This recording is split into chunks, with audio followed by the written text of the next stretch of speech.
the primary reason that the 2009 master plan was non-viable, it was based on the economics, then what we need to do is to start off by identifying clear economic generation centers for a new master plan. And these are the areas that you can see listed from 1 to 8 here. And we've got the port. The idea was to move the port from its existing location here at Little Bay, to move that down to Cars Bay, to create a new waterfront town that would reflect the way in which capital towns on all Caribbean islands have evolved historically, i.e. at the waterfront and then expanding inland from there. The next thing that the group suggested was to put the resort hotel not on Potato Hill, as was suggested previously, but to put it down on the beach. That was based on the premise that people come primarily to the Caribbean for a beachside hotel experience, not a clifftop experience. However, they will come to the Caribbean to stay in villas that have good views. So it was decided to make good use of Potato Hill by putting villas up there. Once the port moves from Little Bay down to Cars Bay, then obviously we're left with a sizable facility there, and we need to do something with it. So it was suggested that that could be evolved into some smaller kind of marina or a yacht service center or something of that nature.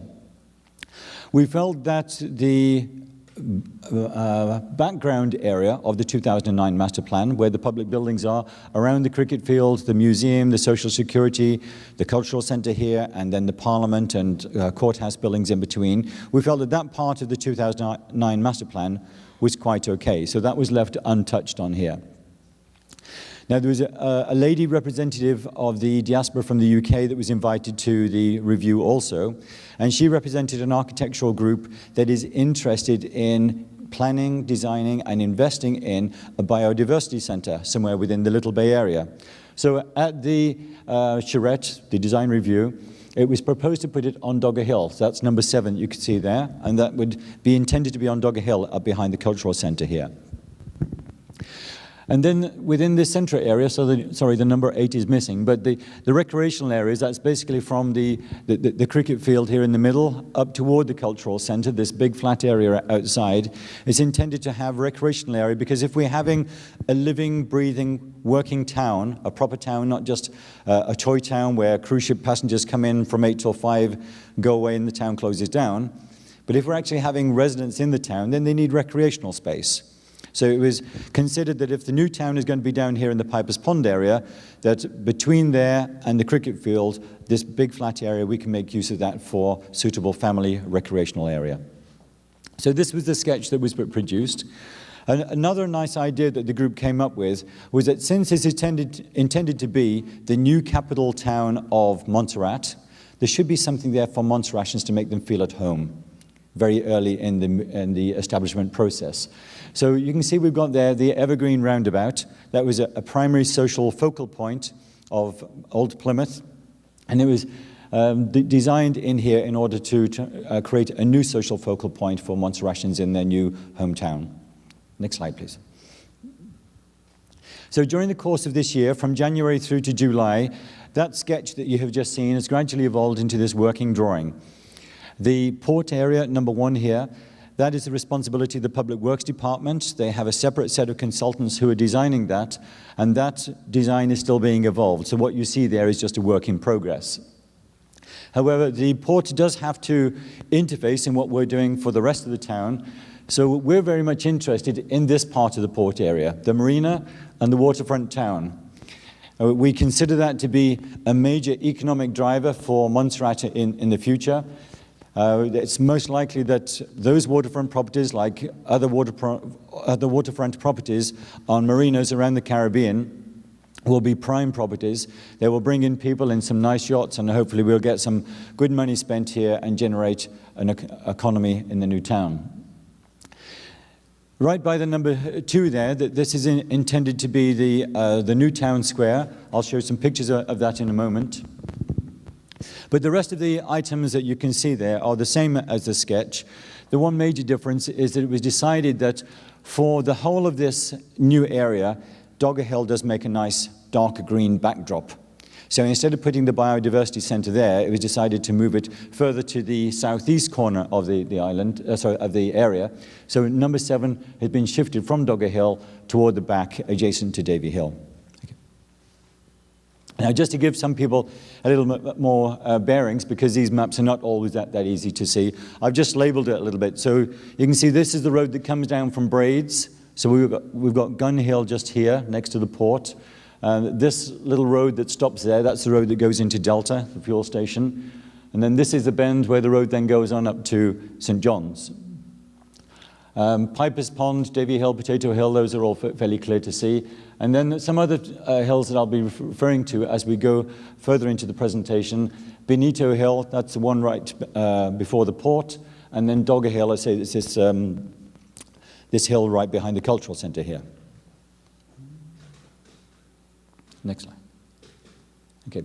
And as I pointed out, the two key features within the town then, we've got the Evergreen Roundabout and the town square. Neither of these forms a particularly important traffic management function. They're intended mostly as circles in terms of a social function. So what I'm going to do now is to go through each of these points from 1 to 8 and give you a little bit more detail about them. I'll show a zoomed-in area of this master plan so that you can see them a little more clearly. And then I'll show some computer images to give you an indication of how the architect anticipates the new town is going to look like. One thing I want to do before we move on, since the 2009 master plan was done, people have seen various designs and sketches.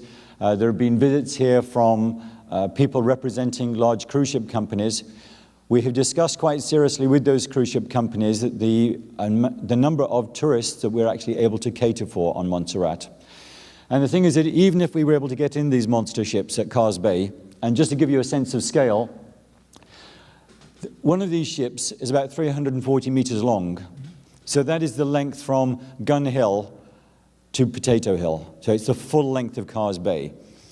And it's 1.5 times the highest point on Potato Hill. Now, as you notice where we have been cutting down over the last couple of days, Potato Hill actually slopes off toward the seaward end. So the cliff height is only about 36 meters. This is 74 meters.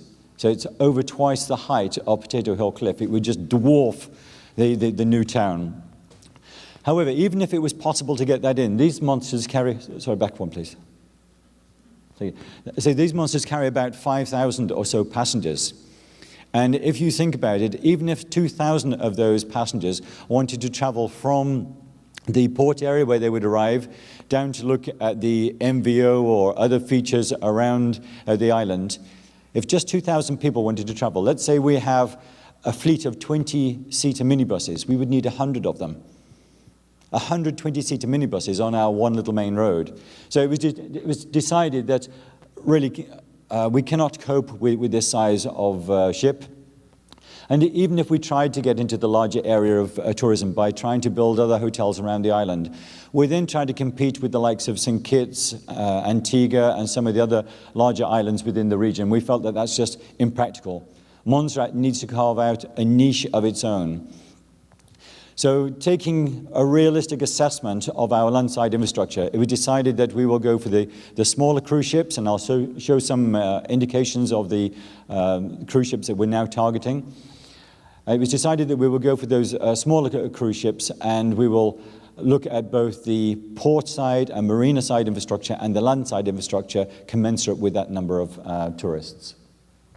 Another thing I want to point out, some people have said that they would like to see the new town looking very much like some of the other colourful towns around the Caribbean.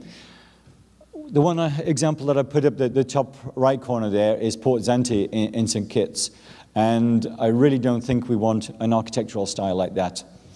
There's actually very little architectural control being provided there. So the design of each and every building is different.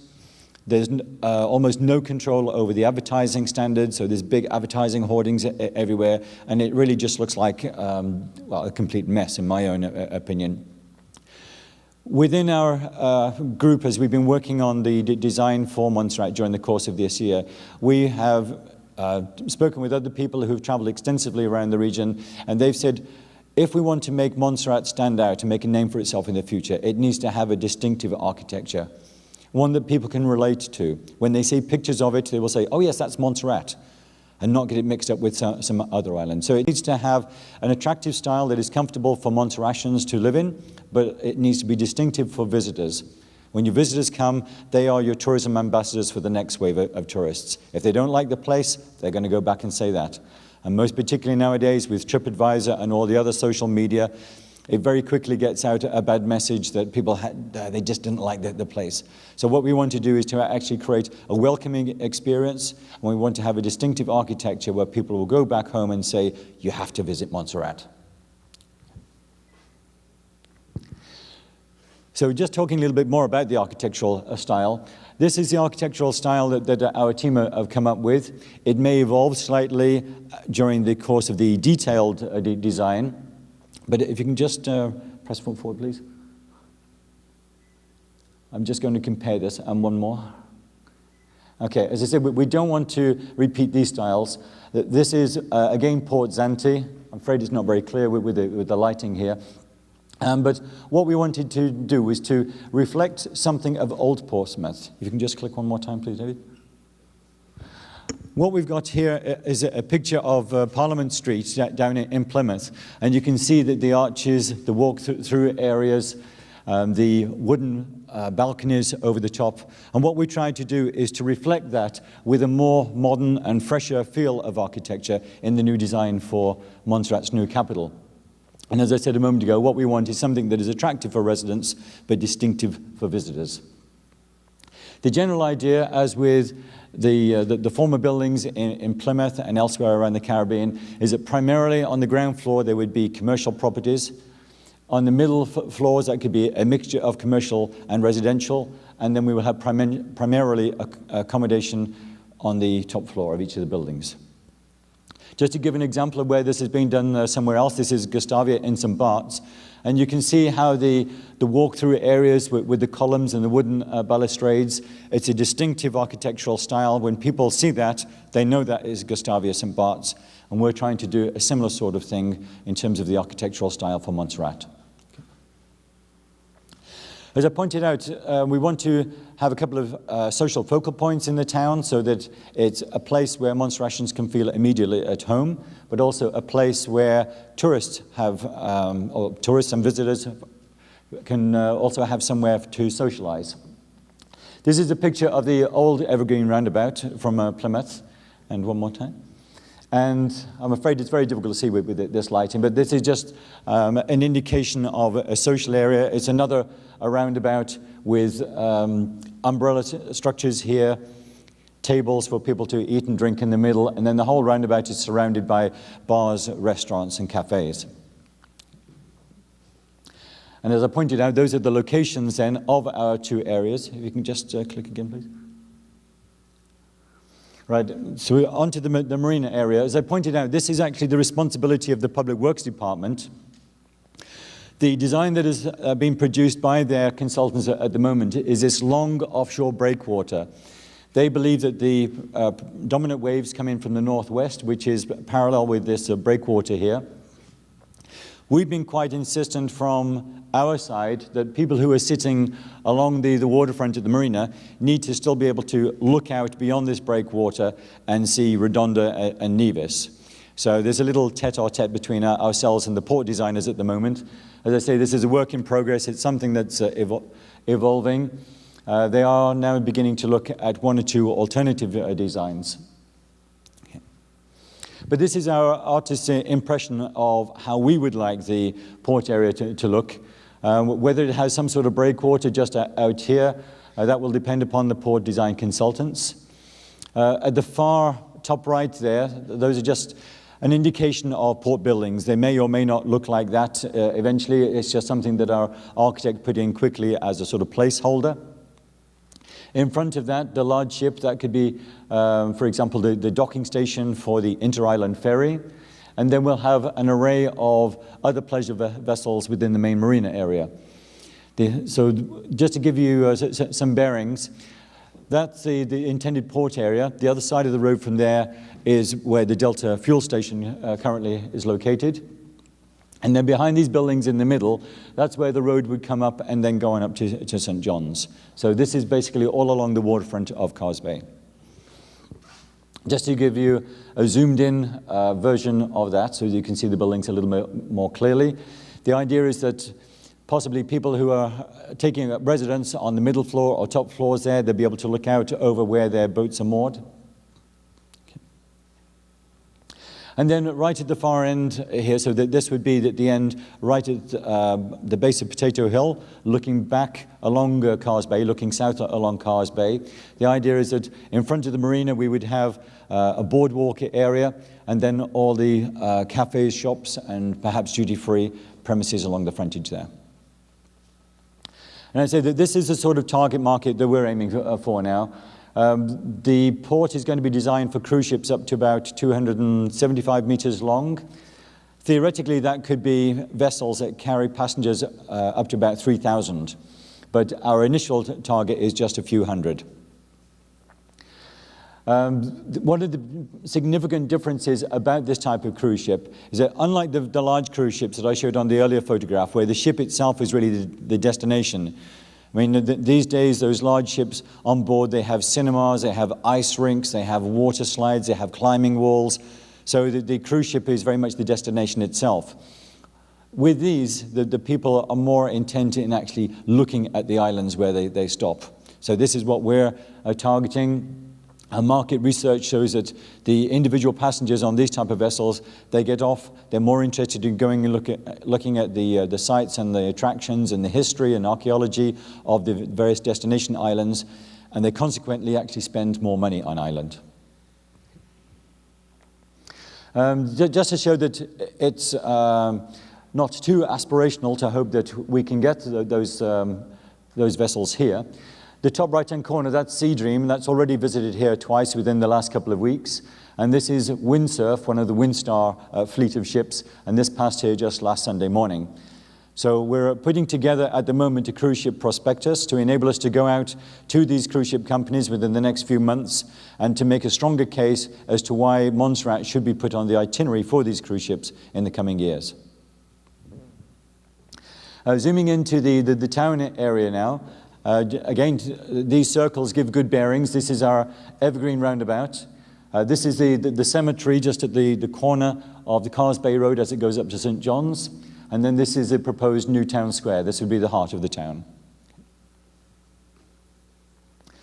So you can imagine something like that Evergreen Roundabout, the original Evergreen Roundabout, being replicated here. We've identified the type of ficus tree that existed in the old Evergreen Roundabout, and one of the same type of trees still exists in the garden at Ulverston House. So we've obtained permission from Sir George Martin, and we're actually taking a graft from that tree so that when we reconstruct our Evergreen Roundabout, we'll be able to put the same tree in there and get a nice big shady evergreen tree. Okay. I said that the social heart of the town, the town square, this is intended to be a circular area with umbrellas, tables and chairs that be shared by the cafes, bars and restaurants around. Okay. And this is the actual design that our architects have come up with, the same picture that was on the opening screen this morning. Okay. And this is what it would look like during the daytime. It's actually a bit better with this lighting to see. So we've got the sort of tables and chairs under the umbrellas in the middle there. The general intention then is around the town square we can have little coffee shops, restaurants, bars, maybe an ice cream parlor, and then the people can take their food from there and then share it and socialize in the circle in the middle. The town square that we've just looked at is then to the left of this picture. This is what we're calling the main street. So this is looking with Potato Hill behind you. This is looking south. And the big tree that you can see sticking out at the end there, that would then be the ficus tree at the new Evergreen Roundabout.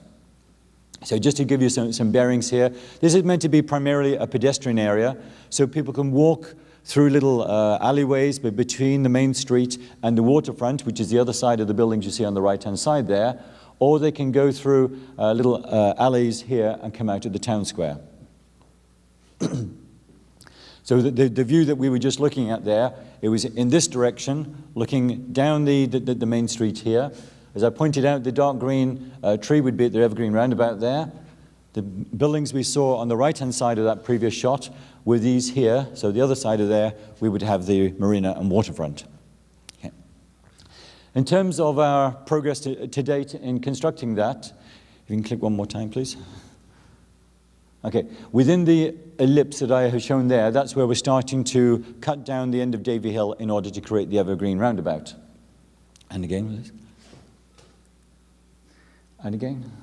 Okay, what I've tried to do now is to superimpose over the top of the photograph the basic town layout. So this would be block 1. This is the circle that you just saw, the town circle on the previous slide. And again, please. Okay, this would be block 2. And just click through a few of them, and you can gradually see how the blocks would build up through as far as block 6. Okay, so this is then the main street. You can see that's more or less along the beach. We've got then one row of houses, and then we'll have to reclaim some land along here. It looks like from this photograph that the town is actually going to take up the whole of Carr's Bay, but that's just the foreshortening. It's a perspective of the actual photograph.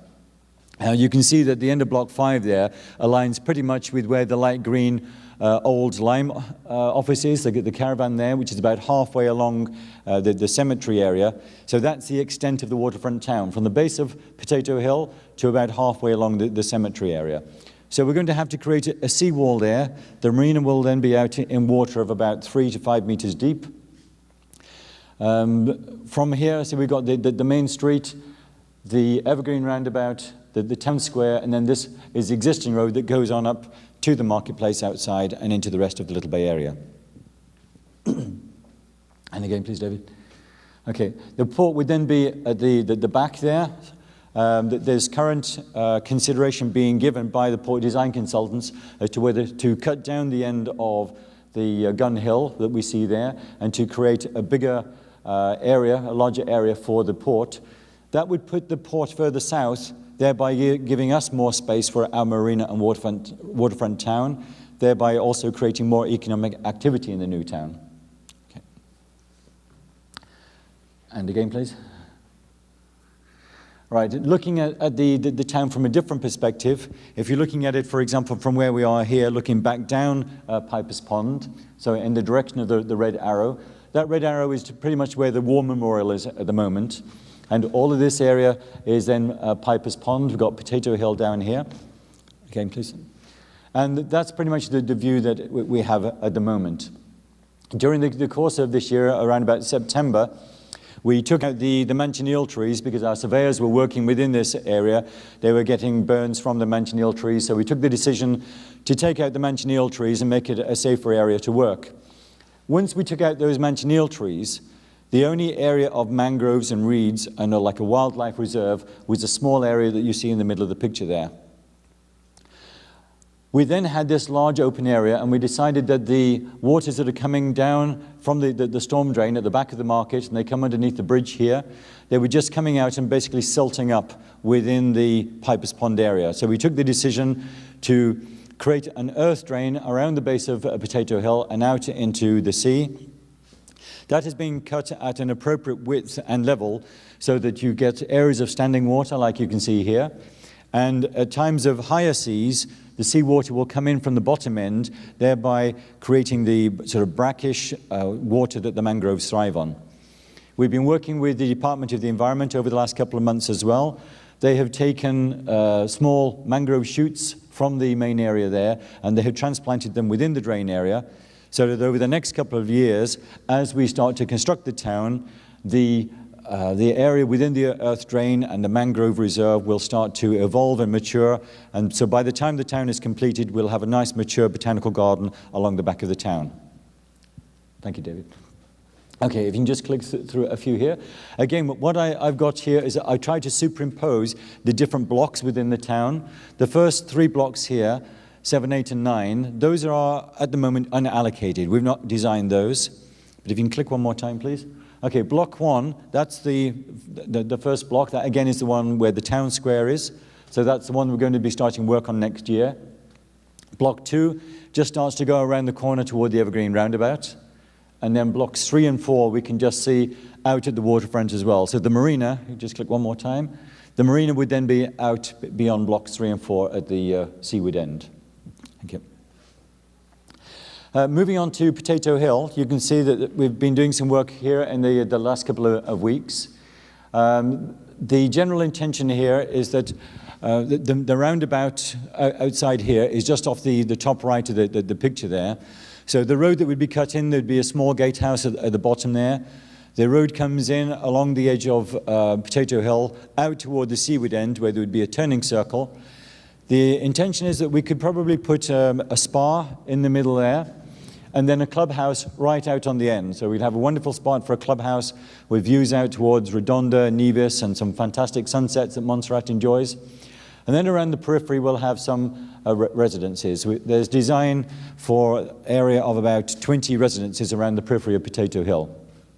And to give you an indication of what that looks like currently, these are an indication from our architect as to how the buildings may look. This gives it a sort of a plantation-style architecture, all timber buildings. We don't yet know how the buildings will look on Potato Hill, but this is just one possible solution.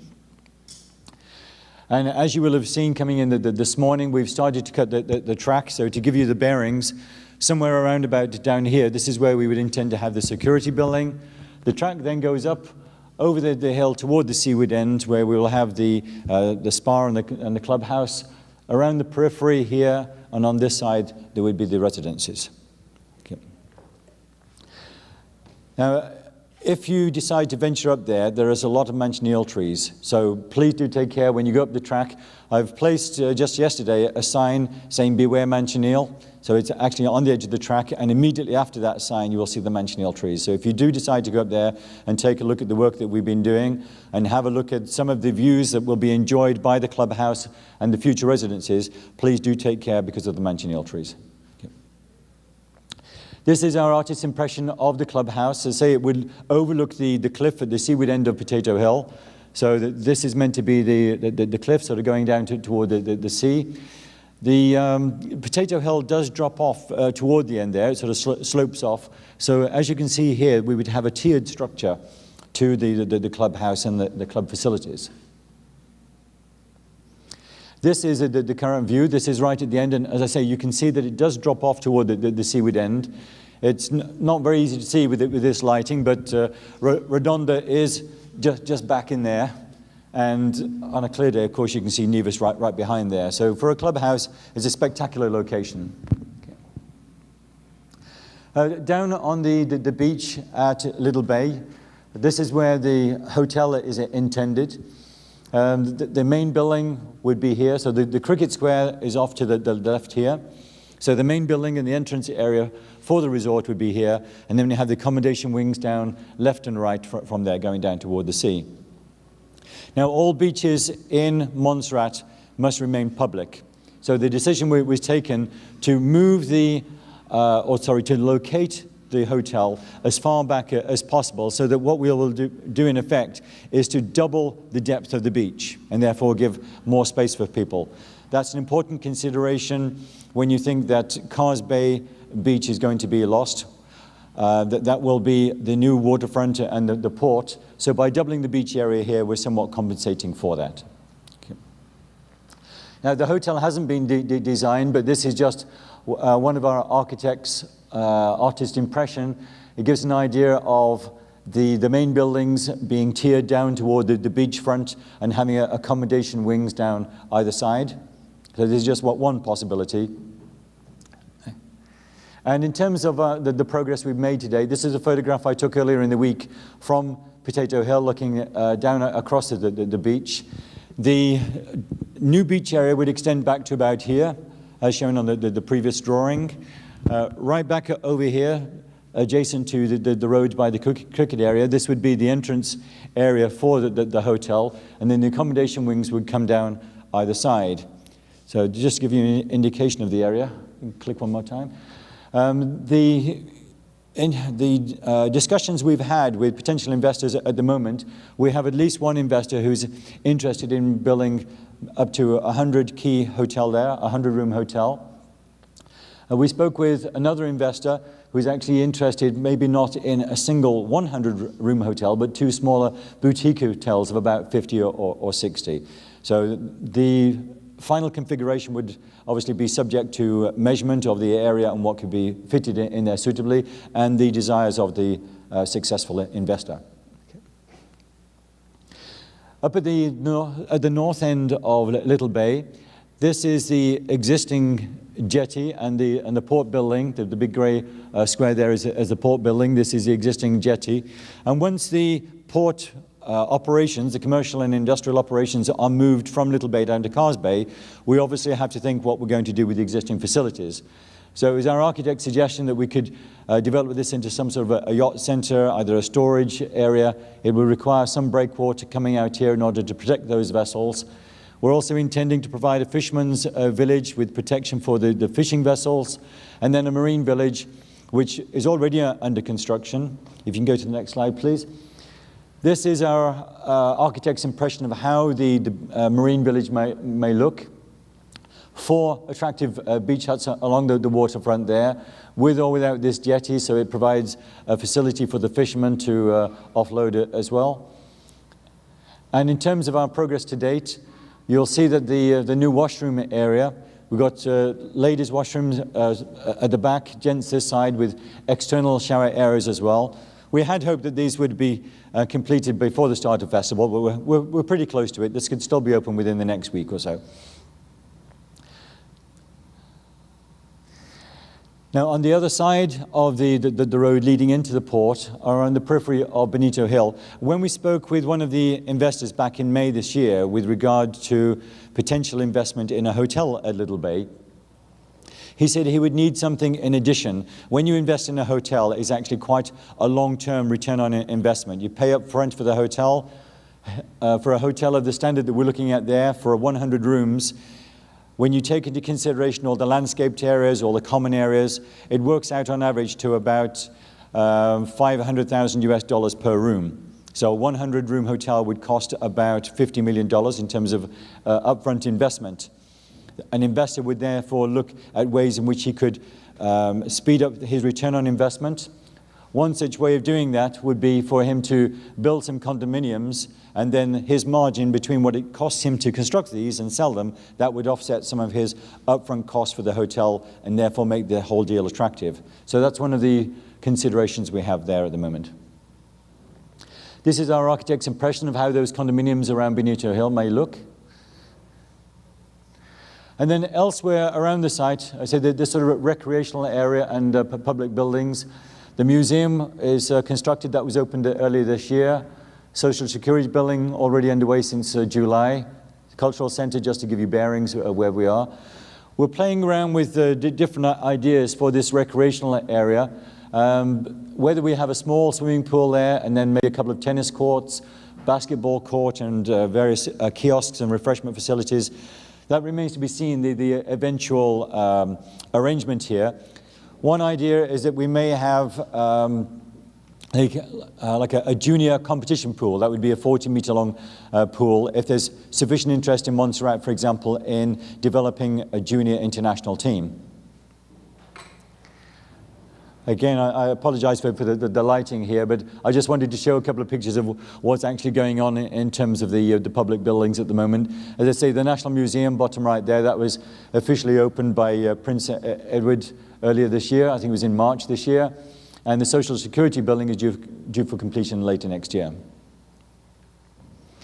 The Biodiversity Centre, as I say, the original intention was to put that at Dogger Hill at the back here. But as we started to get into the more detailed design, we determined that a better location for it would be over at the back of the site there, in the southeast corner of the Little Bay area, up against the Davy Hill. And this is the artist's impression provided by the group that intend to invest in this facility. We've already received a letter of intent from this group, so provided that the master plan that we have up there goes ahead in the style and extent that we have determined, then they said that they will invest in the Biodiversity Centre. So this is one area of successful investment they've already secured. Myself and one of the team, we went to Miami in in May this year. On the 6th and 7th, there was a two-day conference. It's an annual conference called the CHRIS Conference, C-H-R-I-S, which stands for the Caribbean Hotel, Resort and Investor Summit. As I say, it's an annual event that brings together islands from around the Caribbean who have projects like ours that they want to present and promote, and it's an opportunity to meet interested investors. At the end of this event, that's when we were approached by the two investors that were interested in either the 100-room hotel or the 50 or 60-room boutique hotels that I mentioned earlier. In terms of further investments, just last week we had an investor representing a group that gets involved in integrated destinations of port and hotel resorts. They invest in design, build, and operate of these facilities. He was very impressed with what he saw. He liked the new master plan. He said he would not make any changes at all to our landside operations. He just had some concerns about the current layout of the port. So he's gone back to the United States on Thursday last week. He's discussing the layout of the port and the opportunities there in more detail with his technical team. And all being well, we're expecting a letter of intent from that gentleman and his investment group before Christmas this year. Now, while all that's been going on, we've also been busy promoting our project internationally. We've got the project promoted in some regional magazines. The big one here with the butterfly that actually went in August into a European economic and investment magazine. They wrote up some very nice articles about this being the right time to invest in Montserrat, that Montserrat is basically turning the corner from its recovery process post-volcano into redevelopment. The Caribbean Property Investor, they've got a new issue coming out next week, and there's some new articles on Montserrat. I think it's 3 articles on Montserrat in that magazine. And then we're finding our way into other magazines as well. Cocoa Trade, that is a regionally based magazine, but it covers luxury villas and hotels worldwide. It comes out quarterly, and each quarter they have a theme on a different area around the globe. They were doing I think it was St. Lucia recently, and our architect who's been doing the master plan is from St. Lucia. He put us in touch with these people. So in the current edition of Cocoa Trade, there is another small article also about Montserrat. And they intend to come back to us next year and write a larger article going into more detail about our design and master plan intentions. Okay, we can, oh yes, sorry, just go back one please. One thing, I put the note down here to remind me. Just yesterday, we had an email from a company in England that makes educational films for children between the ages of 14 and 18. They put that out over the various TV networks, including American, European, and Australian networks. They're educational. They also put it out with people like National Geographic. And the idea that they have in mind is to come and look at what happened during the volcano period on Montserrat and what arrangements we're making in terms of our redevelopment process. So these people are likely to be on island in early February next year in order to make a film about what we're doing with the construction and development of the new town for Montserrat. I was also approached in March this year by 2 ladies who are very interested in investing in a hotel somewhere within the Little Bay area. That would be in addition to the main hotel down on the Little Bay beach. They have in mind to do something more of a sort of a eco-tourism style. They're considering maybe it would be in Rendezvous, or it may even be at the end of Davy Hill there. They've not yet decided on the location, but they have already given me a letter of intent. So this is another area of success for us as well in terms of securing investment in our master plan. And in terms of getting further investment, what we've been able to conclude over the last couple of days is some reservation agreements. So at the end of the presentation today, we can take you out, if you're interested, take a little walk around the town area and explain to you in more detail the layout of the new town. Within our MDC offices, we have the detailed plans for Block 1 and Block 2. And you can see that there are 3-story buildings surrounding Block 1. In Block 2, which is the left-hand side of the lower photograph, it's a mixture of 2- and 3-story buildings. But there's an opportunity for people during the festival period to start and place a reserve on units in these 2 blocks. So that concludes the presentation. So before we have a guided tour around the town, if there are any formal questions, I'd be happy to answer them.